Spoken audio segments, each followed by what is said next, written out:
हम ये शुरू कीजिए। हाँ जी। बोलो श्री प्राणनाथ प्यारे की जय। बोलो श्री सतगुरु महाराज की जय। अब हुक्म द्वारा खोलिया लिया अपने हाथ हुक्म। अब हुक्म द्वारा खोलिया लिया अपने हाथ हुक्म।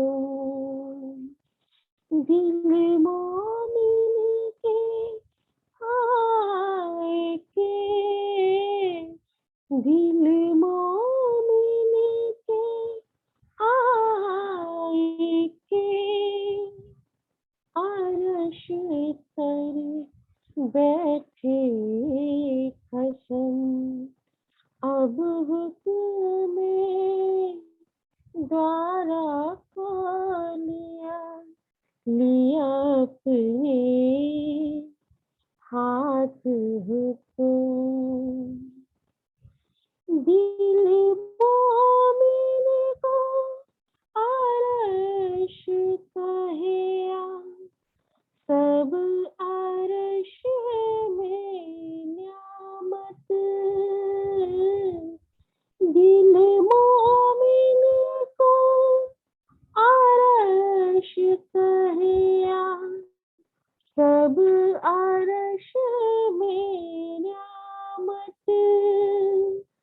सो क्यों ना करे दिल वर्णन, सो क्यों ना करे दिल वर्णन। जाकी हक निस्बत, अब हुक्म द्वारा खोलिया लिया अपने हाथ हुक्म। अब हुक्म द्वारा खोलिया लिया अपने हाथ हुक्म। सब बातें हैं अर्श में, अर्श में वाहिदत। सब बातें हैं अर्श में, अर्श में वाहिदत। खोज जोए बाग अर्श में, खोज जोए बाग अर्श में, अर्श में हक खिलवत। अब हुक्म द्वारा खोलिया लिया अपने हाथ हुक्म। अब हुक्म द्वारा खोलिया लिया अपने हाथ हुक्म। ए सुख जाने नूर जमा, या जाने नूर अक्षर। ए सुख जाने नूर जमा, या जाने नूर अक्षर। या हम रूहे जाने, या हम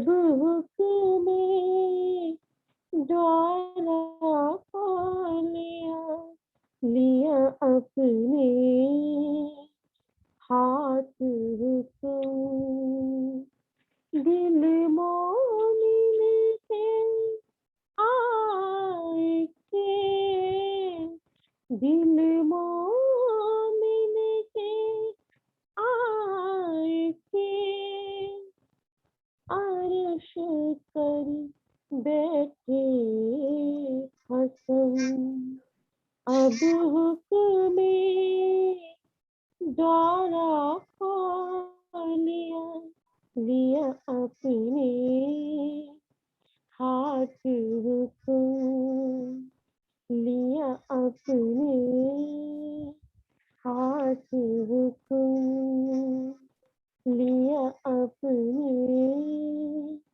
हाथ हुक्म। बोलो श्री कान्नाथ प्यारे की जय, बोलो श्री सतगुरु महाराज की जय। प्रणाम जी। धन्यवाद अंजू।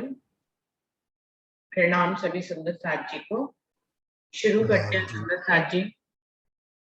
प्रथम लागू दोय चरण को, दनिये न छुड़ाइयो खीन, लाख तली लालेड़िया, मेरे जीव के ही जीवन, इन पाओ तले पड़ी रहूं, धनी नजर खोलो बातूर, फलना वालो निरखो नेत्रे, मेरे जीव के ही जीवन, मेरे जीव के ही जीवन। बोलिए श्री प्राणनाथ प्यारे की जय, बोलिए श्री सतगुरु महाराज की जय। मार्फत सागर वाणी का ये दूसरा प्रकरण चल रहा है, जिसका टॉपिक है इल्मे लदुन्नी नुक्ता काटम में। जो राजी महाराज के इलम के सागर की जो एक बूंद यहाँ आई है, उससे ही सारा ब्रह्मांड जो है अखंड हो जाएगा और उससे ही सब रूहें जागृत हो जाएंगे। तो उसके 30 चौपैया हो गए थे। अभी आगे बढ़ते हैं सुंदर साथ जी। कौल किए हक हादी ने माहे खिलवत रूहन, सो दिल महमद मोमिनो हुआ पूर्ण रोशन। एक गिरो रूहे अरस से हुक्मे आई जो इत, जिन ऊपर रसूल ले आए किताबत। कह रहे हैं जो एक गिरो जो परम धाम से राजी महाराज के हुक्म से इस दुनिया में आई है, जो ब्रह्म सृष्टियां आई हैं, जो धनी की आशिक रूहें हैं वो इस दुनिया में आई हैं, उनके ऊपर ही रसूल राजी महाराज ने अपने रसूल को भेजा, अपने कुरान में सारी हकीकत को लिख करके। तीन रूहों के बीच में रुअल्ला सिरदार, सो ये लिखी माहे हदीसों जो कही परवरदिगार। उन रूहों की जो सिरदार है श्यामा महारानी है, जो अक्षराधीत पूर्ण पारब्रह्म की अर्धांगिनी श्यामा महारानी है, जिनको इस धरती पे रुअल्लाह के नाम से भेजा गया है। अपनी रूह को रुअल्लाह को सरदार बनाकर इन रूहों के बीच में भेजा राजी महाराज ने। सो लिखी माही हदीसों जो कही परवरदिगार, जो परवरदिगार करने वाले उन सभी बातों को कि कब किस समय रुअल्लाह आएंगे, किस समय हकी स्वरूप आएंगे, किस समय मोहम्मद साहब आएंगे, किस समय तातम वाणी आएगी और किस प्रकार से जो है सब भेद खुलेंगे, ये सब कुछ राजी महाराज ने पहले से ही हदीसों में लिखवा के रखा है। सो ये करी जाहिर रसूले इताए, सोई रू अल्लाह सुकल न्याय मोमिनो बताए। इन्हीं बातों को रसूल साहब पहले से बता गए थे और श्यामा महारानी ने भी आकर उन्हीं शब्दों को कहा, जबकि उन्होंने कुरान को पढ़ा नहीं था। लेकिन राजी महाराज क्योंकि उनके दिल पे विराजमान थे, अर्श करके बैठे थे, तो जहां राज्य होंगे वहां पर अपने आप ही जो उन्होंने लिखवाया है वो अपने आप ही उनके दिल में आ जाएगा। तो श्यामा महारानी ने कभी जो है उनके कुरान को पढ़ा नहीं, लेकिन फिर भी उन्होंने मोहम्मद साहब जो शब्दों को कह गए थे, उन्हीं शब्दों को रूह अल्लाह ने भी अपने शब्दों में क्या ले आए, मोमिनो बताए और आकर मोमिनों के सामने उन बातों को खोला। सो तो आया हक का लदुन्नी इलम, लिखा दिल अर्ज पर मोमिनो बिना कलम। बहुत ही सुंदर चौपाई है वो। सो तो आया हक का लदुन्नी इलम, इस प्रकार राजी महाराज का इलम का सागर इस दुनिया में आया, लेकिन मोमिनों को, मोमिन विस्मित जरूर हो गए हैं, लेकिन मूल मिलावे से जब ध्यान को फरामोश करके इस खेल में भेजा, तभी राजी महाराज ने जो इस प्रकरण में पहले बातें ही थी कि किस प्रकार से रूहों ने जवाब दिया, किस प्रकार राज्य ने कहा कि तुम भूल जाओगे वहां जाके, जो है तुम बोलोगे किसने संदेशा भेजा है, वो कहाँ रहते हैं, वो कौन सा धनी है, हम कौन है, हम कहाँ से आए हैं। और श्यामा महारानी तुम्हें सारे सुकन कहेंगे, तुम भी सुन सुन के रोगी, तुम्हें लगेगा ये कोई मेरा घर है, लेकिन फिर भी तुम होश में नहीं आ पाओगी। तो लेके कह रहे हैं, लिखिया दिल अर्श पर मोमिनो बिना कलम। बिना कलम के ही राजी महाराज ने मूल मिलावे में मोमिनों को इस खेल की सारी बातें बता दी थी। और परम धाम की तो पहले से उस परम धाम में तो वो जीती ही थी, वही परम धाम की दिनचर्या ही उनका जीवन था, वही इश्क का उनका जीवन था, वाहिदत का जीवन था। तो मोमिनों के दिल पर तो बिना कलम से ही सब कुछ लिखा हुआ है, उनके दिल पर किसी शब्दों से लिखने की जरूरत नहीं है, वो शब्दों से आगे की सारी बातें उनके दिल में पहले से ही है। फर्क सिर्फ इतना है कि फरामोशी के कारण वो अभी उन बातों को भूल गई हैं, उनके दिल में ही राज्य अर्श करके बैठे हैं, लेकिन अभी भी उनको पता नहीं है कि उनके दिल में अर्श करके बैठे। तो सुंदर साथ जी, जब धनीदेव चंद जी का धाम गमन हुआ था, तभी से राज्य महाराज जो है वो महराज ठाकुर के धाम हृदय में विराजमान हो गए थे, अपना उनके दिल को अर्श बना लिया था। लेकिन इंद्रावती को पता कब लगा, बहुत आगे जाकर, जबकि हफ्सा के जेल में उनको राज्य महाराज का साक्षात दर्शन हुआ, तब उन्हें इस बात का पता लगा कि राज्य महाराज उनके दिल को अर्श करके बैठे हैं। तो कई बार सारी नियामतें हमारे दिल में हैं, लेकिन हमें पता नहीं लगता, और एक सही समय आने पर हमें उसके बारे में पता लगता है कि ऐसा है। ऐसा बहुत बार सुंदर साथ होता है कि धनी हमारे साथ हर पल हर घड़ी इस खेल में भी रहते हैं, लेकिन कई बार जो है इस बात का एहसास किसी किसी प्रसंग में होता है, कोई जीवन में ऐसी बात होती है कि हमें लगता है कि राज्य हमारे साथ है। तो अधिकतर समय तो हम माया में डूबे रहते हैं, कभी किचन का काम होता है, कभी ऑफिस का होता है, कभी घर के संबंधों में, तो हमें ये एहसास हर समय नहीं बना रहता है कि राज्य हमारे साथ है। लेकिन कोई कोई इंसिडेंट जीवन में ऐसा होता है कि हमें पता लगता है कि अरे राज्य तो मेरे साथ ही थे, उन्होंने ही मेरे दिल में योग जाया था, तभी मैं ये कर्म कर सकी। तो ऐसा बहुत से प्रसंग होते हैं, हमें राज्य एहसास दिलाते हैं कि वो हमारे दिल को अर्श करके बैठे हैं और हमारे साथ ही हैं। हमें अंदर से ही आवाज आती है, कहीं बाहर से आवाज नहीं आती। बाहर से कई कई दफा बाहर से भी आवाज आती है, बहुत सुंदर साहब के शब्दों से कोई हुक्म आता है जिसको हम मान लेते हैं, और बाद में हमें पता लगता है कि लो राज्य उसके दिल दिल पे बैठकर और उसकी जुबान से मुझे हुक्म दे रहे थे, और मैंने उसको समझा और इशारे को समझा और मैं उस राह पर चल पड़ी। तो बहुत बहुत जगह पर ऐसा हमें एहसास होता है। ये बहुत ही सुंदर चौपाई है दिल को छूने वाली कि लिखा दिल अर्श पर मोमिनो बिना कलम। मोमिनों के दिल पर राजी महाराज ने पहले से ही मूल मिलावे में बिना कलम के ही शब्दों से आगे की बातें सारी पहले से ही लिख रखी है। उनके दिल पर शब्दों से कुछ भी लिखने की जरूरत नहीं है, किसी भी कलम से लिखने की कोई जरूरत नहीं है। सो ये लिखिया कुरान में 22वें सिपारे, लिखिया आयता जंजीरा बयान न्यारे न्यारे। तो इंद्रावती जी क्या कह रही है कि कुरान में के 22वें सिपारे में सारी बातें लिखी हुई हैं कि कब रूह अल्लाह आएंगे, कब जो है उनका दूसरा जामा वो पहनेंगे, कब जो है वाड़ी उतरेगी, सारी बातें लिखी है। लिखिया आयता जंजीरा बयान न्यारे न्यारे, अलग अलग आयतों और अलग अलग जंजीरों में यदि आप उसको पिरोएंगे तो अलग अलग जगह पर उन शब्दों, उन बयानों को अलग अलग ढंग से कहा गया है। जो देखेगा दिल दे, आयता जंजीरा मिलाए, मायने मगज मुसाफ के होसी नूर रोशन पाए। वो कह रहे हैं जो परमधाम के मोमिन दिल से इन आयतों और जंजीरों को मिलाकर देखेगा, मायने मगज मुसाफ के उसको कुरान के कुछ वेद सारे स्वयं ही पता हो जाएंगे, होसी नूर रोशन पाए, सारी रोशनी नूर की जो है उसके हृदय में आ जाएगी। ऐसा अबलग कबू हुआ नहीं रोशन, सो हक हादी जानत या जाने रूह मोमिन। आज तक इस ब्रह्मांड में लैलतुल कद्र की रात में इसको इसीलिए कहा जाता है क्योंकि इसमें अंधकार ही अंधकार था, अक्षरातीत पूर्ण पारब्रह्म की बात किसी को भी नहीं बताती। तो कह रहे ऐसा अबलग कबू हुआ नहीं रोशन, इतनी रोशनी, ज्ञान की रोशनी अभी तक ब्रह्मांड में कभी आई नहीं थी। सो हक हादी जानत या जाने रोए मोमिन।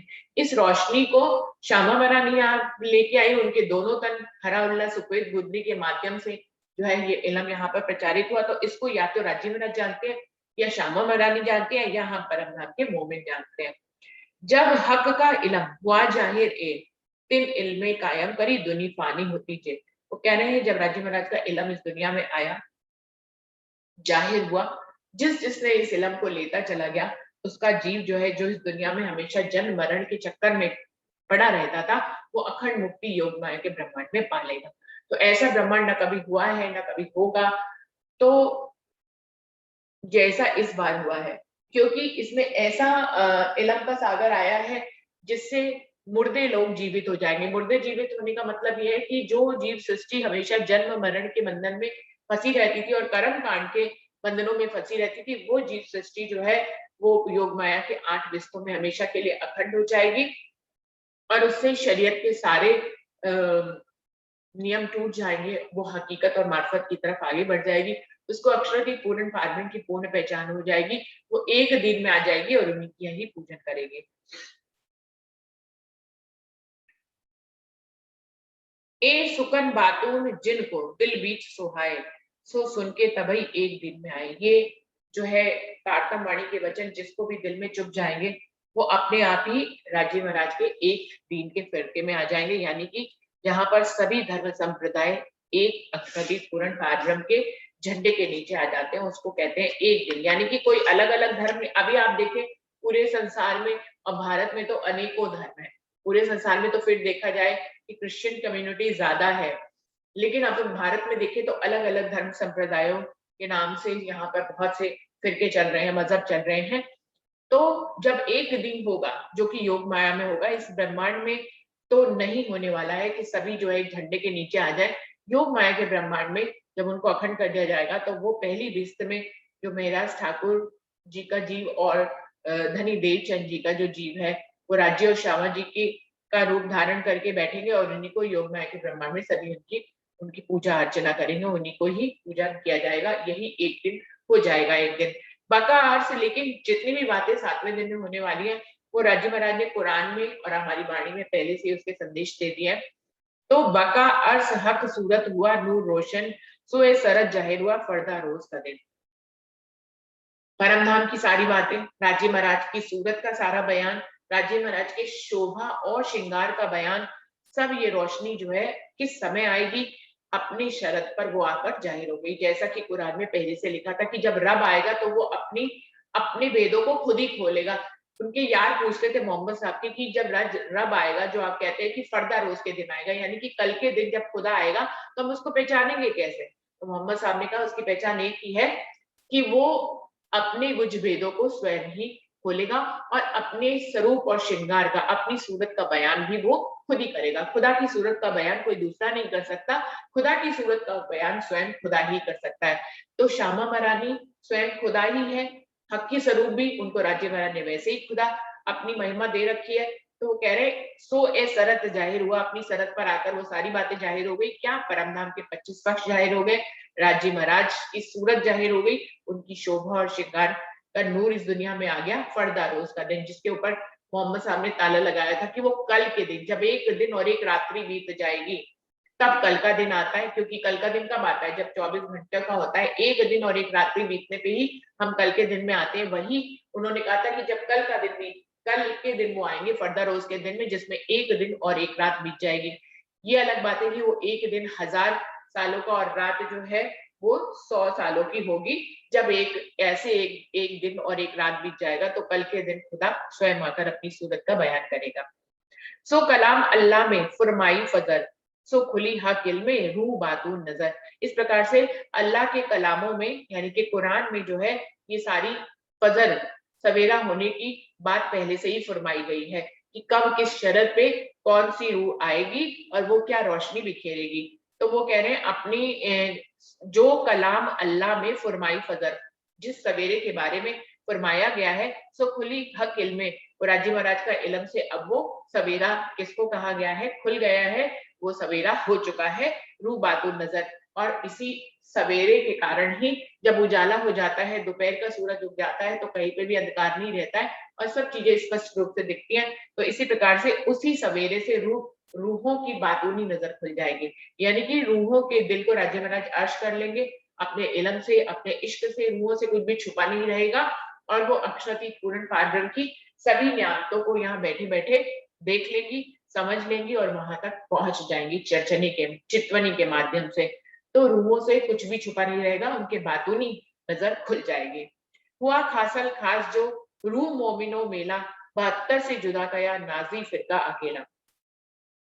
इन रूहों के मेले को जो है वो खासल खास कहा गया है। मोहम्मद साहब के 72 फिरके हुए थे, जिनसे अलग इसको नाजी फिरका कहा गया है कि जो मोहम्मद की जमात इस दुनिया में आएगी वो नाजी फिरका, सुन्नत जमात भी उसको कहते हैं, यानी कि जो एक शब्द सुनते ही यकीन ले आएगी खुदा पे, उसको कहते हैं सुन्नत जमात। मतलब जो सुनते ही एक पल में ही जाग जाती है और यकीन ले आती है। तो 72 से जुदा गया नाजी फिरका अकेला, कि मोमिनों की जमात को जो है 72 जो कि शरीयत पे चढ़ने वाले फिरके थे उनसे अलग एक को नाजी फिरका कहा गया है। जिनको लिखी आयतों हदीसों हिदायत हक के इल्म अपना तिनको दिया बेशक। इन मोमिनों के बारे में ये भी लिखा हुआ है अलग अलग आयतों और हदीसों में कि हक की हिदायत इनको मिलती रहेगी, यानी कि राज्य की मेहर के तले ये हमेशा रहेंगे। इनको परमात्मा खुद अपने हाथों से हाथ पकड़कर राह अपनी तरफ की राह पर चलाएगा। इसी को कहते हैं हिदायत हक, यानी कि राजी स्वयं मदद करते हैं जिस रूह की अपनी तरफ आने के लिए। तो ये हक की हिदायत उनको प्राप्त होगी। हक के इलम अपना तिनको दिया बेशक, उनको अपना बेशक इलम भी खुद अक्षरातीत पूर्ण पारब्रह्म देंगे और उनको अपनी कबाए के तले यानी कि अपनी मेहर के तले हमेशा रखेंगे। सोई मोमिन अर्श के उतने नूर बिलंद, ताको टाली हक इल्मे झूठ फरेबी फंद। ये परम धाम के मोमिन है और ये नूर बिलंद यानी कि परम धाम से उतरे हैं। इनको राजी महाराज के इलम से, इनके ऊपर जो माया का फंदा है उसको राजी महाराज अपने ज्ञान के बाणों से जो है उनके इस मायावी फंद को तोड़ देंगे और इनको अपनी मेहर के तले लेके रखेंगे। तो ताको टाली हक इल्मे झूठ फरेबी फंद, इनको ही अक्षरातीत पूर्ण पारब्रह्म का इलम जो है इनके झूठ के फरेब के फंद को तोड़ देगा। हुई मोमिनों को पूर्ण तौहीद की मदद, सो लेवे दुनिया मिने हक अर्श लज्जत। ये वही मोमिन है जिनको तौहीद की मदद मिली है, यानी कि स्वयं अक्षरातीत पारब्रह्म ने अपनी मेहर की मदद दे रखी है। इनके लिए जबराइल और अस्राफील भेज रखे हैं और इनको अपनी मेहर के तले रखा हुआ है। इनको राजी महाराज की मदद हमेशा मिलती रहेगी। राजी महाराज अपने ज्ञान से इनकी राह को प्रशस्त करते रहेंगे। सो लेवे दुनिया में ने हक अर्श लज्जत, ये अक्षरातीत पूर्ण पारब्रह्म के इलम के माध्यम से परम धाम की लज्जत को इस दुनिया में लेते रहेंगे। राजी महाराज की मेहर से उनकी लज्जत को लेते रहेंगे। ना ही मोमिनो कबहू दुनिया का दिमाग, जाको हक इल्म किए सबों को पान। ये जो परम धाम के मोमिन है इनका दुनिया वालों की तरह का दिमाग नहीं है। इनका जो है इनकी बुद्धि, इनको जागृत बुद्धि और निज बुद्धि दी गई है, जिससे ये जैसा दुनिया वालों की कहनी करनी और रहनी होती है, मोमिनों की कहनी करनी रहनी बिल्कुल अलग होती है। वो बिल्कुल अलग से दिखाई देते हैं। भले चाहे वो दुनिया में और मनुष्यों के साथ छुपे हुए होते हैं, लेकिन जो परमधाम की रूह होती है वो अपनी रूहों को पहचान लेती है। जैसे ही उनमें कुछ खास बात होती है, ऐसे सुंदर साथ जी कभी मुझे डाइट के लिए किसी सुंदर साथ का फोन आता है, वो यदि कहते हैं प्रणाम जी, मैं समझ जाती हूँ कि वो हमारे सुंदर साथ है और मुझसे डाइट की बात कर जरूर रहे, लेकिन है वो मेरे अपने सुंदर साथ। और किसी और का फोन आता है तो वो गुड मॉर्निंग गुड इवनिंग करते हैं, तो मुझे उनके एक शब्द से समझ में आ जाता है कि हमारे अपने सुंदर साथ है। वो अलग बात है कि वो डाइट के लिए मुझे कांटेक्ट कर रहे हैं पतले होने के लिए। तो ऐसा ही होता है कि हम तुरंत ही पहचान जाते हैं एक ही शब्द में, एक भाषा में, ये हमारे ही खिलवत खाने के मोमिन हैं।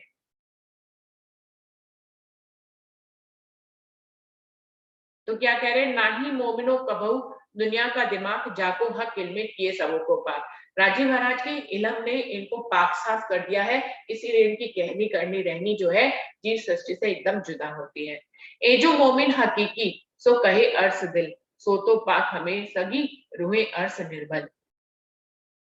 ये जो परमधाम के मोमिन हैं, जिनके दिल को अक्षरातीत पूर्ण पारब्रह्म ने अपना अर्श किया है, वो हमेशा ही पाक साफ होते हैं। ये अर्श की निर्मल आत्माएं हैं।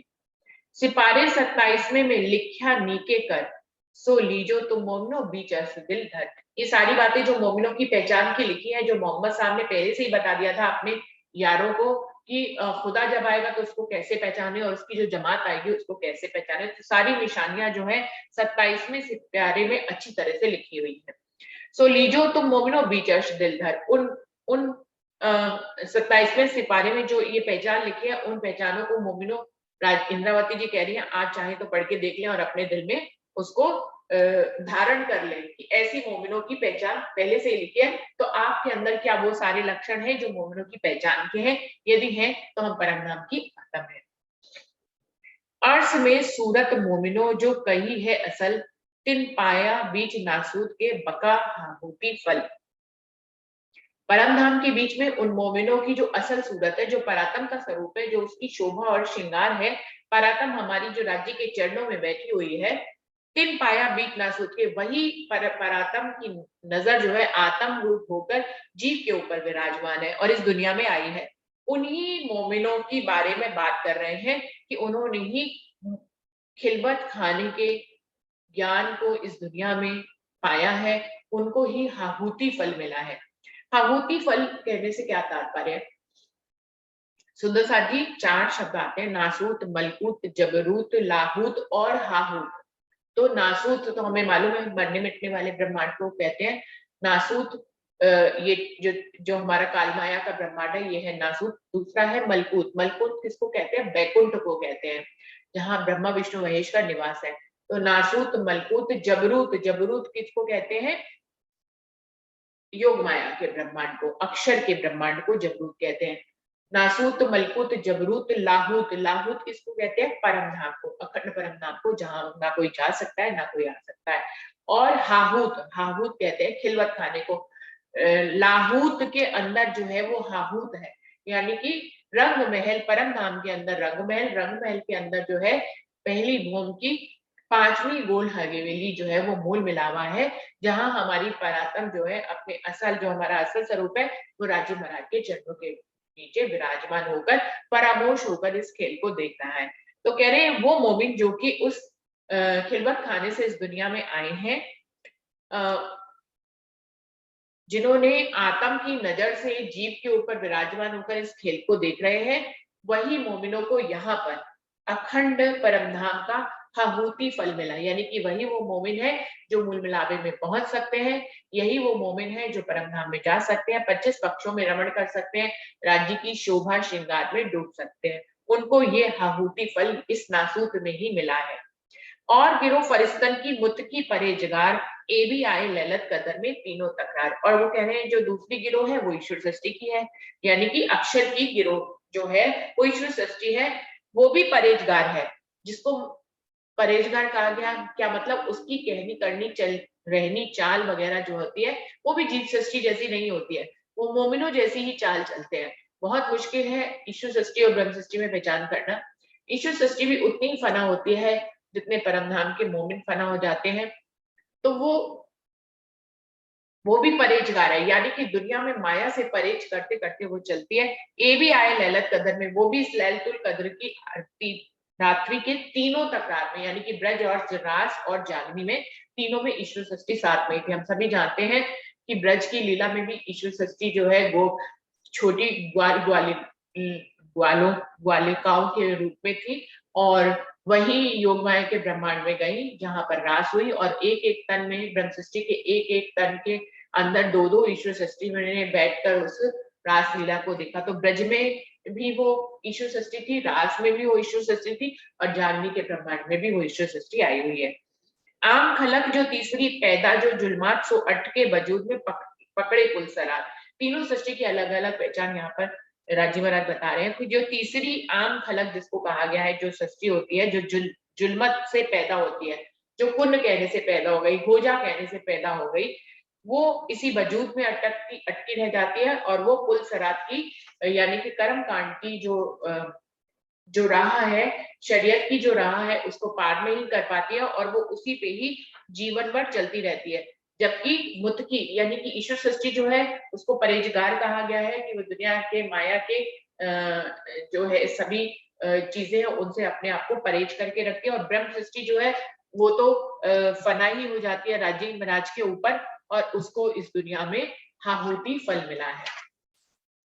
रूहे दिल हकीकी कहे अर्श में तन, अर्श जिनों के दिल कहे सोई रूहे मोमिन।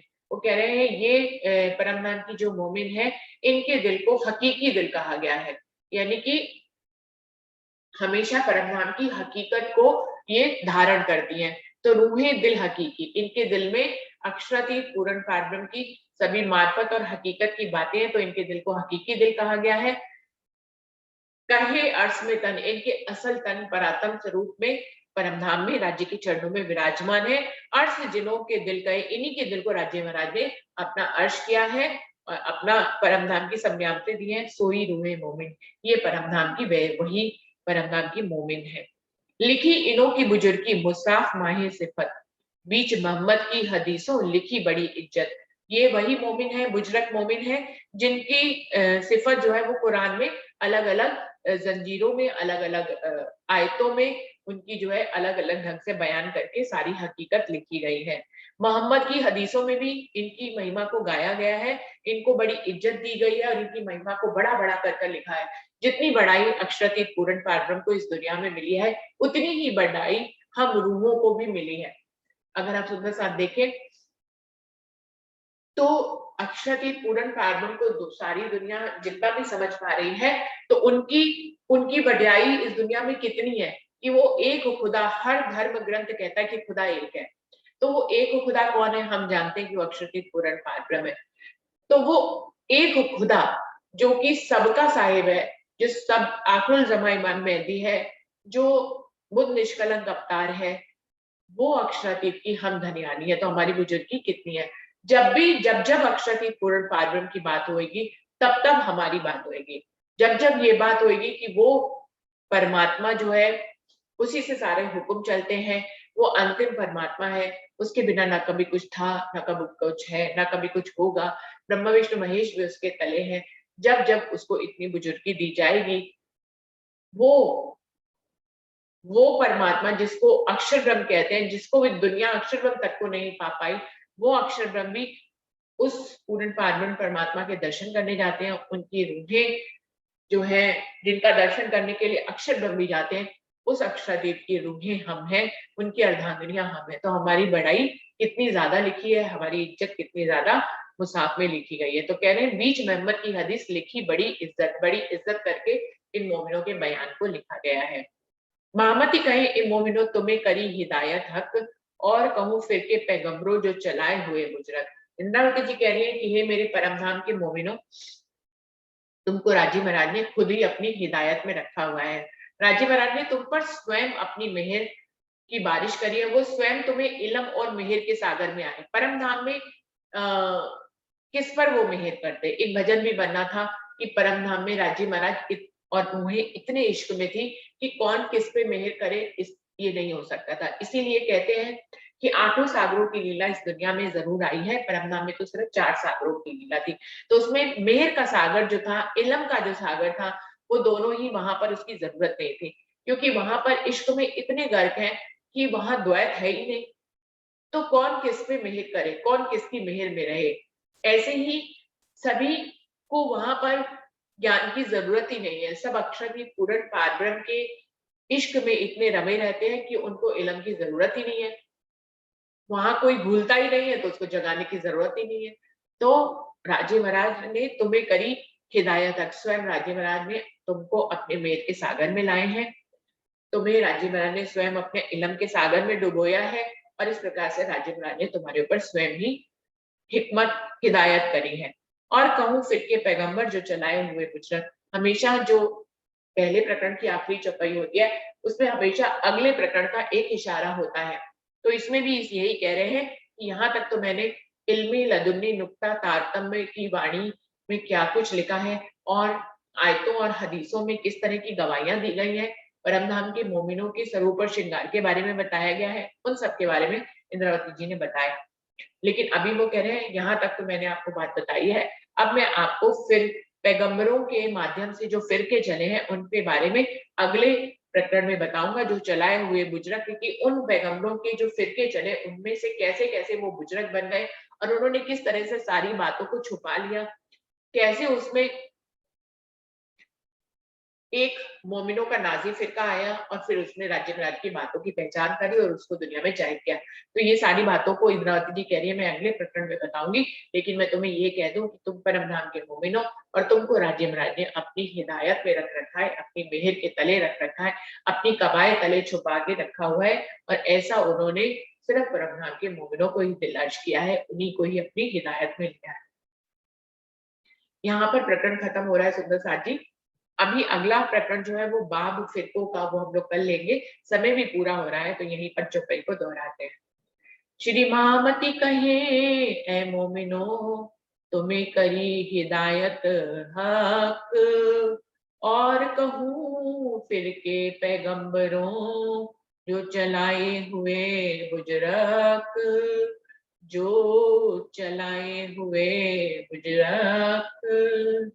बोलिए श्री प्राणनाथ प्यारे की जय, बोलिए श्री सद्गुरु महाराज की जय, सर्व सुंदर साथ की जय। प्रणाम जी। प्रणाम जी। प्रणाम जी।